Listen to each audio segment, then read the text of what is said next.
It's time to get monotone Jesus' take about One Punch Man. But I do know that this video exists. A lot of people are telling me to watch it. There's some drama happening. This is another creator, Mastar, M-A-Star, I don't know how to say his name. And the drama, ooh, that ratio is kind of bad. A lot of people are popping off. A lot of people are saying this guy got some insane takes. I don't know if I want to watch a 30-minute video.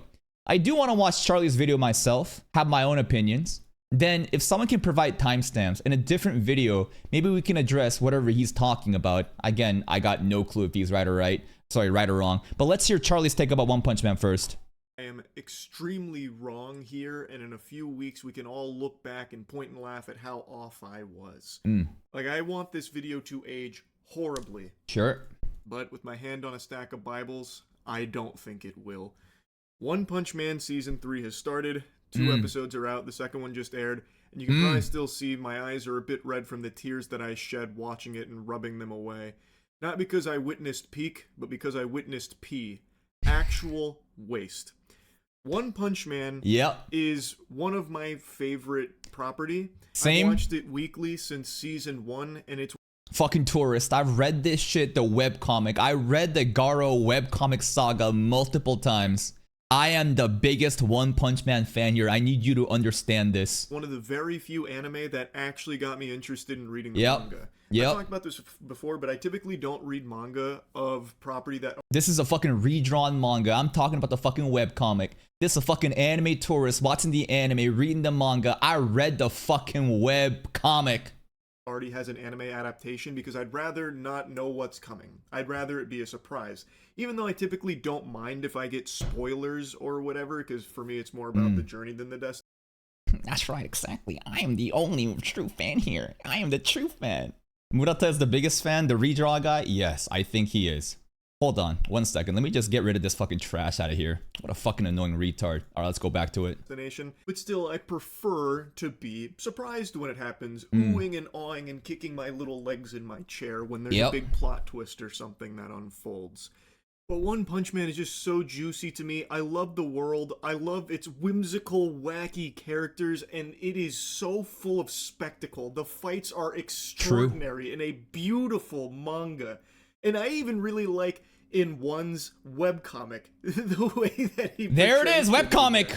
I love everything about One Punch Man. It is a beautiful manga that... This is a true fan. Webcomic into redrawn manga into anime. That's right. And the anime is based off of the redrawn manga. This is true. And like, again, the world of One Punch Man is actually so full and diverse. You would think that a silly show like this that literally has... that it doesn't take itself seriously. It's able to have such an expansive world. All these characters have such cool developments too because of the way that One Punch Man does storytelling, right? How does it do it? It doesn't fixate on Saitama. Saitama shows up at the end to deliver the hype. What happens is you have all these other characters that are fleshed out and have actually like lore and just information that you care about. And you get to see from their perspective of the threats that they're going up against. And that's how you feel the tension, even though you know that Baldi's going to pull up in one punch. That I can't help but sink my teeth into, even knowing full well it will spoil what comes up in the anime. I can't resist. And like I said, it's very uncharacteristic of me to do that. Typically the manga I read is on things that don't have real anime adaptations, like Berserk. Lord help us. It is so sad. Bit of a tangent. Berserk is an act... I hear that's also just butchered. I see that one scene of Guts walking away really awkwardly. It looks like a Muppet play. Looks like there's like a hand and like a Muppet just like walking it away. What's up with that? Actual masterpiece of a series, which I'm sure all of you have heard before. People gushing grannies over Berserk for a good reason. It is a sin that it doesn't get a true, real anime adaptation past what they already did in the 90s. Very unfortunate. What happened in 2016, which we don't need to... We don't talk about... reopen old wounds there, but I don't want to get too lost in the sauce. Point is, I don't typically read manga for things that have an anime. One Punch Man is the exception because I absolutely love the characters in the world there. Anyway, though, One Punch Man Season 1, I think, is one of the best seasons of anime ever produced. That is probably a fact. One of the best. Not the best. I don't think this is the pinnacle of animation we've seen. I think that the animation industry has been improving more and more. Improving in terms of like the output of their talent. Not in terms of you know, the industry benefiting from all this, because again, the producers and all these greedy motherfuckers are the ones taking the money, while the actual talent, they don't get paid anything, right? Like, you see Demon Slayer, you see Chainsaw Man, like the movies I'm talking about, like, oh my god, the quality looks fucking insane, right? So I think that it is fair that One Punch Man Season 1 came out many, many years ago, where it was a love letter to One Punch Man. The amount of talents that came together to produce that, it was like truly one in a million opportunity, is it not? Right? It's kind of like JJK Season 2 too, right? Where it's like, you need to have a bunch of elite animators that wants to work on something as a passion product and will fucking just literally endure human slavery to produce something that they believe in and they love. And it's really hard to do that because of timing and scheduling. And that is kind of the theme with One Punch Man Season 3 and Season 2 as well, right? These production committees are not able to gather the right amount of talent with a schedule that allows them to work on it. And now we're just kind of left just rushing shit when it should have taken way more quality and care to produce this. And throughout streams, people will often ask, you know, I've never checked out anime, what should I start with? And like clockwork, Full Metal Alchemist Brotherhood, that's what they always say, right? What's like baby's first anime recommendation? I think some people might mention Dandadan now. I think Dandadan, Frieren, these are like some new age, what's it called? I think these are some new age animes for new people coming in. I feel like Death Note is not really recommended as much anymore. Like back in the day, don't people always say Death Note, Steins Gate, I don't know, fucking Full Metal Alchemist? These days, I feel like it's changing. The scenery is a bit changing. Maybe people will be more inclined to ask like Frieren or like Jujutsu Kaisen, Attack on Titan. The shonen shows definitely are a lot more approachable than, let's say, I was reincarnated as my little sister's bidet. You know what I mean? I will always recommend One Punch Man Season 1 as an entry point to the medium. Yeah. I think it is just so well done. From its pacing to its beautiful... Dandadan is definitely not, it's not a very good first impression. Why would you even say that? Dandadan has reached mainstream appeal like crazy. What a wacky, bizarre show that was able to penetrate into the mainstream, just like how Freedom was talked about. Nah, I don't think so. I think people will be weirded out by the aliens trying to grape Momo in the first episode. That for sure. But in terms of like reaching the mainstream and it being like one of the first animes, I think it will be a good reference. A lot of people, though, will be like, what was that with the graping? Breathtaking animation, unbelievable animation. The fights are incredible, but also just the character work is executed so well in Season 1. It is extremely good. It is extraordinary. And Season 2 rolled around, and it was a bit of a wet fart. That Drop one off. was very disappointing to me, and I know a lot of people don't like my take on it, but I mean, it's how What's I feel your take about on it? I think it is just such a huge step down. That's literally the most lukewarm take, right? Everybody is on the same page that nothing will ever come close to Season 1, and anything that comes after Season 1 will be a disappointment no matter what, and it's gonna have an impossible standard that it will never live up to. People will never be happy. Even though One Punch Man Season 2 and Season 3 is not the worst anime ever, people will treat it like the worst anime ever, and it's a very unfair treatment of it, because again, the reference point, people are anchored to Season 1's quality. There's so many other animes. Like, if you truly want to shit on shitty anime, there's so many other anime out there. That's even happening this season, which I think is worse than One Punch Man Season 3. But you don't have people talking about that, right? Why? Because it's not popular to do so. Everybody just talks about what is the most trending, what is the most appealing, and just shit on it for the sake of engagement. Like, if you truly think that One Punch Man Season 3, Episode 1 or whatever, even Episode 2, is like dog shit, like it's the worst of the worst this year, I think you're a fucking anime tourist. You have no understanding of production value. You only watch like the most popular and mainstream shit, and if you truly cared about like shitting on bad anime, you would not treat One Punch Man even like the same way. Like I guarantee you. Not only in the obvious decline in animation quality, it's a different studio. It's JC staff that took it over, which doesn't typically do something like One Punch Man, and they did not a great job. What do you mean they don't do typically is like One Punch Man that it's action? Which I would disagree. Danmachi Railgun, JC Staff's upper brass team, knows what the fuck they're doing with action sequences. Even Aoki, right? Their in-house like action animator, that guy's fucking legit. So to say that like JC Staff is unable or it's not in their nature to produce action animes is just flat out wrong. Season 2 did not have the greatest animation. It was no longer fluid. It had some really wonky CG in there. And that's the issue, is that their top brass team is not fucking working on One Punch Man.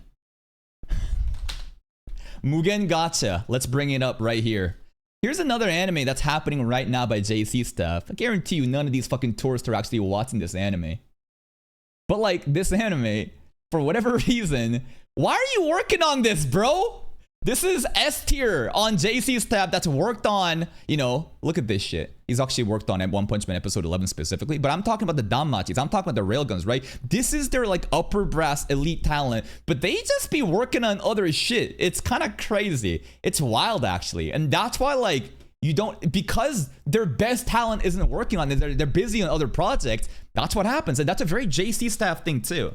A very JC staff thing to do is juggle many different projects. JC staff absolutely has they have a stereotype, right, of doing too much. And I think this is true. You look at their output of anime, every season or every other season, they have multiple projects. Like even this season alone, what's JC staff working on? Let's just watch. Let's just check it out, right? They're working on Reincarnator. They're working on One Punch Man. And they're working on Mugen Gacha. That's 3 fucking seasons of anime they're working on in the same, you know, in the same season. And that's really ambitious. Like most studios will put out one every other season or every other season. JC Staff likes to juggle a lot. They have a lot of different priority teams. Like for example, Mugen Gacha definitely is their A-list roster right now. All their priority I think is on there. Reincarnator, I think, is a step down, 2 steps down, actually. I think this is definitely, like, not even close to Mugen Gacha. One Punch Man in Season 3 and Reincarnator. Low-key, Reincarnator has more movement than One Punch Man right now. And I don't think that's crazy to say. But if you look at the overall art, the compositing, I think One Punch Man looks better. But in terms of like, actual animation, Reincarnator is better. Anyways, Mao 2099, another like A-list, B-list anime, right? I think that this one is like C-list. What I'm trying to say is they have a lot of different teams and like different like priority projects. So they try to like pump out at scale different content. And sometimes when it comes to One Punch Man, when they should have put all their fucking focus on it, like it's hard to defend the studio when it's like, what the fuck happened? What they already did in the 90s. What happened in Sorry, where was I with this video? JC staff that took it over, which doesn't typically do something like One Punch Man, and they did not a great job. Season 2 did not have the greatest animation. It was no longer fluid. It had some really wonky CG in there, and it just wasn't as great as Season 1. It still had its moments because the characters are just so well done, like from the source material, it's hard to... Yes, the story absolutely carries. That's why I'm able to enjoy Season 3 so much. Because I know that the animation ain't coming. But the story is so compelling that like it's so easy to enjoy this. Fuck that up, but man, did they try. It was still a fine season, but just such a huge step back. Yeah. So when it was announced that Season 3 of One Punch Man was once again going to be that same studio, I was immediately sad, but I tried to remain optimistic that maybe this time, given more time to cook, they could deliver something better. They did not have more time to cook. A lot of people still fucking spread the misinformation that there was a 6-year gap and the production was in those 6 years. It was not. People are coming out saying they only had half a year to work on. I don't know how true that is, but like the 6 years of gap is not all of them working on this. There is a 6-year gap. That's it. And now that we're 2 episodes in, they're delivering something even worse. It is actually even worse. I haven't seen Season 2, so I can't really say if it's worse or not, but I'll go with this word so far. I think that worse for him is frames per second or frames per minute of how much movement there is. And so far, if we go off with that parameter, it is worse. I think the art style looks better because they're obviously focusing on that. They're really trying to nail in on the slice of life interactions with moving mouth, with greatly colored, you know, scenes, bold lines. The compositing looks great. It's like Blue Lock, right? You pause any frame of Blue Lock Season 2, it looks fucking great. You play the clip. What the hell am I watching? Season 2 got dubbed by the fans One Frame Man because there's so little animation. A lot of the times you're watching... And it's One Slide Man now. Still images, basically just manga panels in a PowerPoint. Yes. Season 3 is even worse so far. I shit you not, in the latest episode, episode 2, there is 2 separate scenes where it is a still image with the slowest panning camera imaginable. I actually thought my TV froze. And it goes on for like 20 seconds. Like, it lingers for 20 seconds on just a still frame and some, like, narrator dialogue.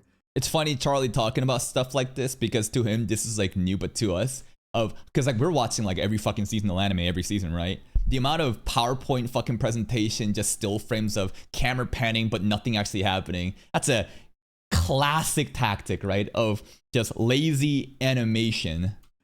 And it's just inexcusable. How can something as good as the One Punch Man property get this treatment?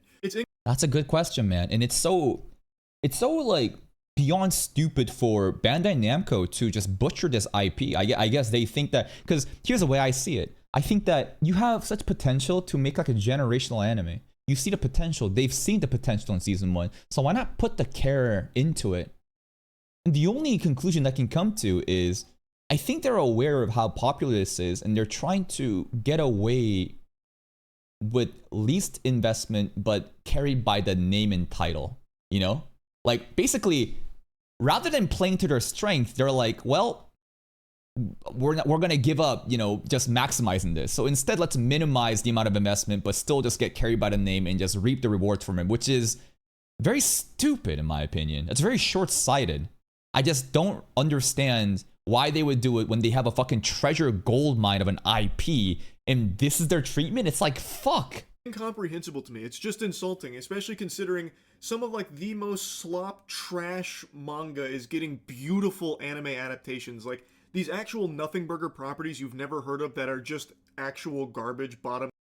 Again, Mugen Gacha, right? And no disrespect to Mugen Gacha. I don't know what the fuck this was leading up to this season. I don't think a lot of other people did, other than the hardcore fans of this manga or the light novel. And this shit is getting better? What? What is going on? Of the barrel slop.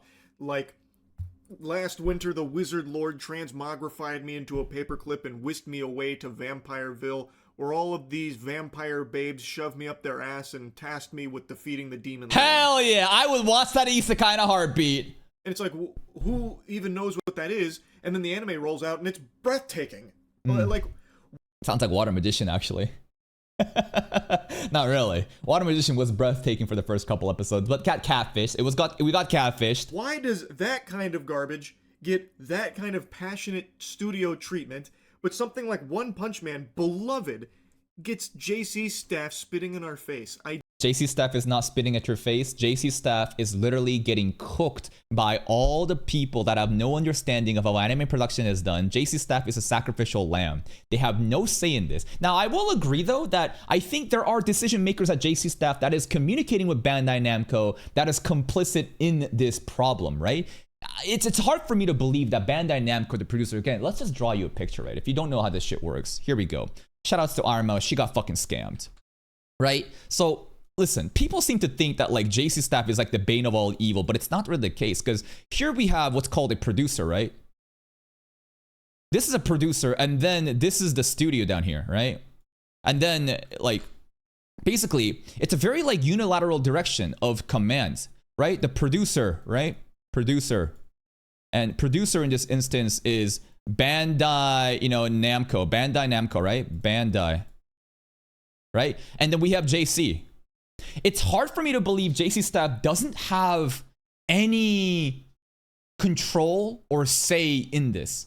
They could just be treated like garbage. They have no power, but basically it's all this, right? It's literally them pressuring. They have all the rights in the IP, and they decide, the production committee decides, you're the studio that's gonna do this shit, and here is a time frame, good fucking luck. And JC Staff has to scramble and spit something out, and we got One Punch Man here, right? But nobody actually understands like the boogeyman, because most people have no understanding of this structure right here. So all this is just hidden from plain sight.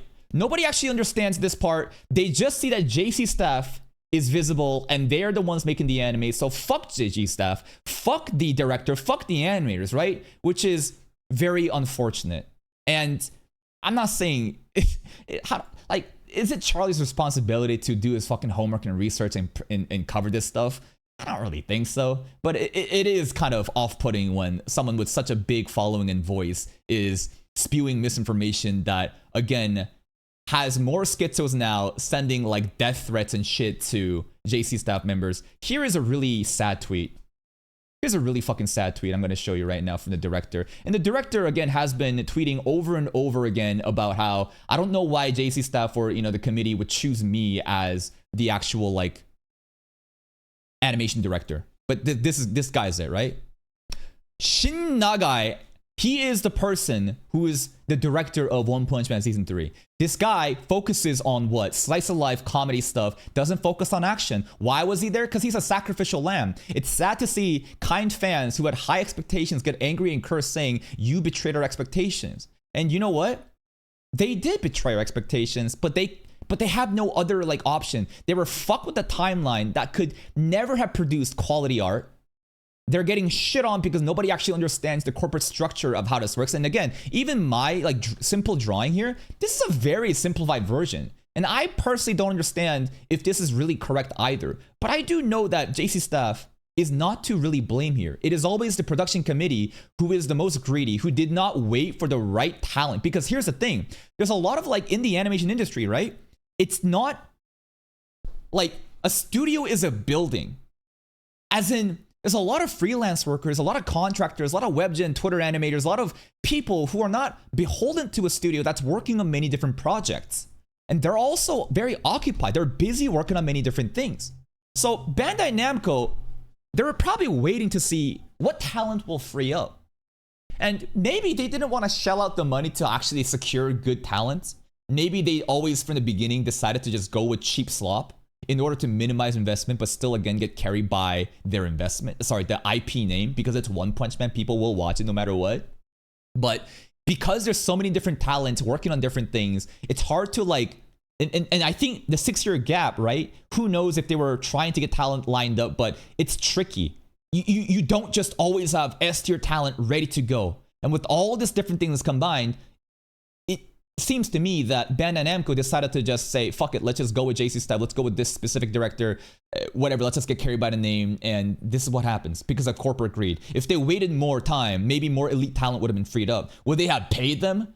Budget doesn't really matter at the end of the day because it's all about talent, but you still need, I'm sure the talent would still demand some sort of quota or some sort of like, I don't know, some sort of like standard fee. I'm just trying to theorize right now. I don't understand it. Now, I want to mention, I don't think they're doing it on purpose. I just don't think this is the kind of studio that can do One Punch Man justice. They already... I think they can. I think absolutely they can. If you've seen Railgun, if you've seen Danmachi, if you've seen the top tier animes from JC staff, they absolutely fucking can. Proved they couldn't with Season 2, yet they're hopping back on the saddle again with Season 3 just to prove people even more right that they just can't do it. So why did they even get this work again? Ask Bandai Namco. They're the ones controlling all this shit. It doesn't make sense. These 2 episodes have been abominable. Like, they are not good. Even outside of the obvious lack of animation, if you watch Season 3 of One Punch Man, you've probably noticed that there's pretty much... This is a very funny comment. They can be good, but not One Punch Man good. I guarantee you, if I show the average fucking retard spamming One Frame Man on Twitter, on Reddit, and YouTube comments, and I presented them a clip from Danmachi of Ryu popping off with their new skill happening, do you think that the average person would see that and be like, oh my god, that's not good? I think that the average person can't even differentiate between like a fucking 9 and an 8, or let alone a fucking like an 8.5 and an 8. Like, you know what? I'm trying to say, like, if they saw the Sakuga moments from that shit, they wouldn't be able to differentiate that from season 1 quality, and they would say it's fucking good enough. Objectively, of course season 1's gonna be better. No fucking shit. But the average consumer, you really think they can see that shit? My argument here is the average consumer cannot fucking differentiate between a fucking 9.7 quality Sakuga versus like a fucking 8. If they were shown One Punch Man season 1 stuff and they saw the height of Danmachi or some railgun scenes, they'd be like, damn, this shit's fucking spitting, and they'd be probably happy with that. No movement happening in this show. To call it an animation is being really loosey-goosey with the term. You're looking at pictures mainly with dialogue. Yes. You're not really seeing anything move. Now, in the last episode here, at the very end, we got a minute. We got a minute of movement. we got a minute of movement, and that kind of gave me chills. Gearing up for a fight, and there is a little bit of movement at the very end, which is why I'm making this video now, because I believe that in the next episode it's going to follow the season 2 formula, where that fight is mainly going to be impact frames and camera pan, but not... We'll be lucky if we get impact frames. We'll see. Actual action or animation. But I'm really, really praying, fingers crossed. I mean, if you look at the last minute of the fight versus Royal Ripper and Garo, there was a lot of movement actually happening. The attention to detail in, Royal Ripper is flipping around as Garo kicks, and Garo also moving up with the handstances. These signs tell me, again, if it has the same consistency of how episode 2 ended, I think the fight will look pretty fucking good. I am wrong with that. In this episode, I shit you not, there is even a scene where Garo, when he's going down... You think Charlie's missing impact frames with speed lines? Okay. So it's basically what Charlie's saying is this.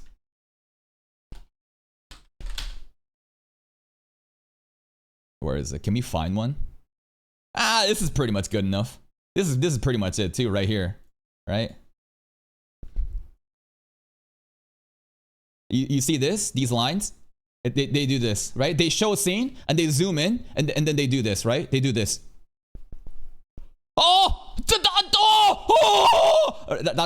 That's what he's talking about. Down a hill to break up these bullies from picking on this kid. They didn't bother to animate anything there. So to have him go down the hill, they took Garo, that still image of Garo, and just moved it down. That clip is going crazy viral everywhere. I see that over and over again. People clowning it on TikTok. People clowning it on every social media platform. And you know what? Yeah. I think it deserves to get clowned on. The manga scene is literally him also sliding down. But it's the absolute lack of any environmental reactions. I zoomed in. I saw, again, if you watch my reaction, I say, if you look really closely, there's slight little lines by Garo's feet as he's sliding down that shows that he is interacting with the grass. But it's so insignificant and so zoomed out that the average person won't see that, and they'll just kind of see like a PNG of Garo just sliding down. And it's like, yeah, I get it. I get it. Literally panned him down with no animation at all. It is so janky. It is so gross looking. Now, I've read a lot of conflicting things about why this is in the state that it is. Apparently, there was a bunch of back and forth on who was going to get season 3, and it ultimately ended up in the hands of JC Staff, but it took a prolonged period of time, so they didn't have a lot of time to get in the laboratory and work on something of high quality here, so this is what they shot out. I don't really think that's an excuse.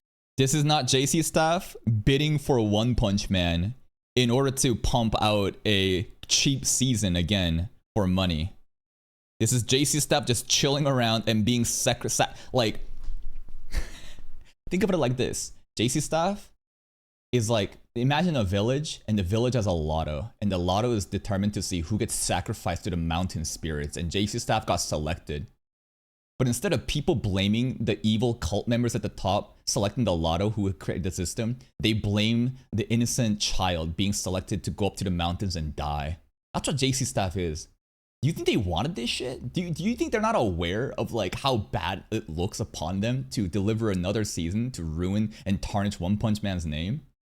I don't think they did this because they wanted to. They're forced by the production committee who held them at gunpoint to say do it or else, and they're like, fuck, all right, I guess we have to. Excuse, to be honest, something needs to change in that case where schedule. I don't really think laboratory and work on something of high quality here, so this is what they shot out. I don't really think that's an excuse, to be honest. Something needs to change in that case where scheduling is better, or extend the deadline instead of just pump out whatever just to, slap it on. Bro, JC Staff has 3 anime this season. Why? You have to understand. These other animes happening from JC Staff, do you really think that these projects were said greenlit once they got One Punch Man? The reason why Elite Talent is working on Mugen Gacha is because this shit was already in production long before this shit even fucking solidified. There's other talent working on this. Think about it. You really, again, there's a lot of different talent working on many different projects. They've already been working on this shit. So then, and then a rush bid comes in saying, let's do One Punch Man season 3. They're already locked in. They're already fucking locked into these projects. They can't. So it's like this isn't them getting greedy. It's they're full, and the queue is the talent is all like busy, and then they drop One Punch Man on top of it. That's what's going on screen and ship it when it's clearly not in a state for that. This looks so undercooked. It is just half baked. And to be honest, at this point, I'm not even sure if my anger is misplaced on JC staff or if it really is just like Bandai refusing to invest real money behind there it is. So you do know Bandai Namco. Why drop their name at the end? In this project, because maybe they're just so content with mediocrity. They know. Yeah, I think so. You've seen Bandai Namco milk Blue Lock Season 2. And here's the thing. If you know about Blue Lock Season 2, you'll know that this is the exact same scenario. PNG Lock is what they called it. Same fucking production committee. What happened at the end? They popped off with some insane Sakuga, having one amazing director just animate this insane scene, right? Of Itoshi Rin versus his brother, and things just pop, and fucking Isaki getting that goal. And that was so amazing that everyone kind of forgot about it, the hate.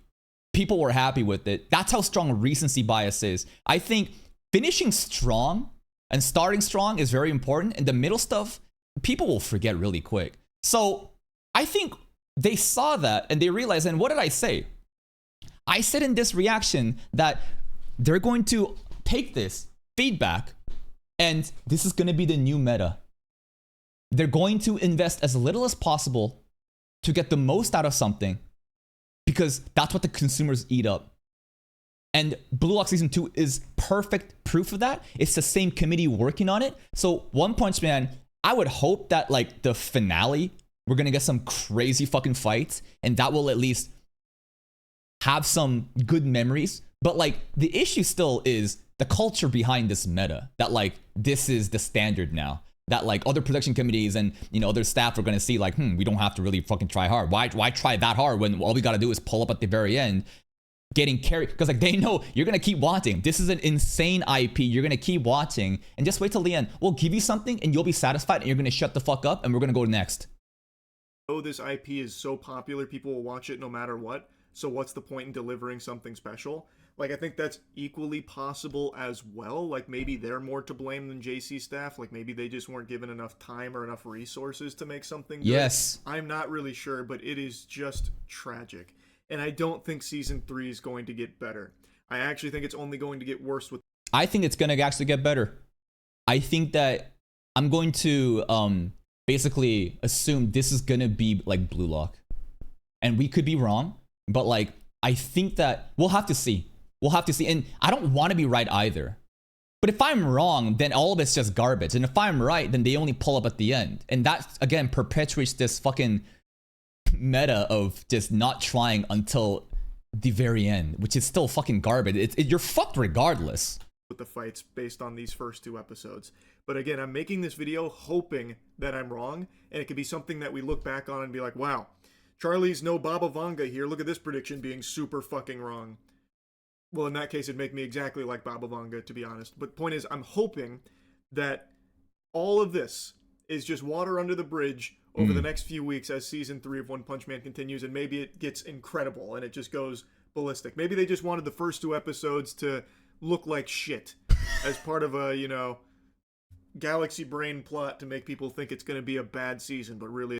Giga brain marketing. Yep, just intentionally shooting yourself in the foot in the first couple episodes where all the fucking, tourists are going to be checking out to see if it's worth watching or not. Most people drop again by the 3rd week. It's going to be the best season. It's hard copium from me here, but whatever. What happened to the show I love, man? To see where One Punch Man Season 1 was to where this is now, a decade later. It's been a decade, by the way, and this is only the 3rd season, and it looks this bad. It's just...